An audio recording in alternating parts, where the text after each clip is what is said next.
আমরা এটাকে বলি আম ছাঁচা। দেখলেই জিভে জল চলে আসে। কিভাবে বানালাম চলো দেখাচ্ছি। প্রথমেই আমগুলোকে লম্বা লম্বা করে কেটে নিয়েছি। এরপর এটাকে ভালো করে শিলে একটুখানি থেঁতো করে নেব। খুব বেশি নয়, হালকা করে।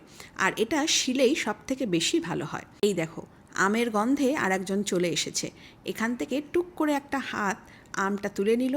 কুণাল যে কি কাঁচা আম খেতে পারে তোমাদেরকে কি বলবো। আমটা থেঁতো হয়ে গেলে ঠিক একই প্রসেসে শিলনোড়া দিয়ে কয়েকটা কাঁচা লঙ্কাও ভালো করে থেঁতো করে নিচ্ছি। আমরা তো একটু ঝালঝাল খেতেই বেশি পছন্দ করি। তো দেখো, শিলনোড়া দিয়ে আম আর কাঁচা লঙ্কা ভালো করে থেঁতো করে নিয়েছি। এরপর এই কাঁচা লঙ্কা আর আম থেঁতোটা একটা মিক্সিং বোলের মধ্যে নিয়ে নিচ্ছি। এইবার আসল মজা। এর মধ্যে দিয়ে দিচ্ছি স্বাদ অনুযায়ী নুন। তার উপরে দেব অল্প একটুখানি বিট নুন, বেশ স্বাদে গন্ধে ভালো লাগে। আর তার সাথে অবশ্যই দেব চিনি। টক, ঝাল, মিষ্টি তিনটেই কিন্তু ব্যালেন্স হবে। অল্প একটুখানি সর্ষের তেল ছড়িয়ে দিলাম। আর সাথে পড়ছে সর্ষে আর কাঁচা লঙ্কা বাটা। উফ, এইটা পড়ার পরই না একটা অন্য রকম গন্ধ এর থেকে উঠে আসে। কোনো চামচ নয়, এখানে ইউজ করছি একদম হাত।